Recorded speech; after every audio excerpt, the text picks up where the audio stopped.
Junior NTR, Jahnavi Kapoor హీరోయిన్స్గా నటించిన దేవర part 1 already release అయిన విషయం తెలిసిందే.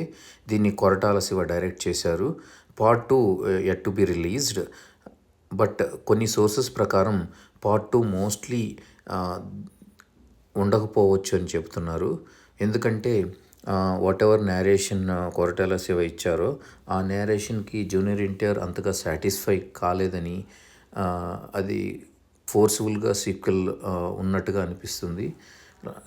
పార్ట్ 1లో లాస్ట్లో సమ్ సస్పెన్స్ ఇచ్చారు, కానీ ఆ సస్పెన్స్కి సంబంధించి కంటిన్యూషన్ ప్రాపర్గా నేరేషన్ ఇవ్వలేదని తెలుస్తుంది. కాబట్టి మోస్ట్లీ దేవరా 2 ఉండకపోవచ్చు అని తెలుస్తుంది. But it's not official. We need to wait for the official update. Thank you. If you feel it's a useful content, please share and subscribe, and also comment below what you feel about Devara 2. Thank you.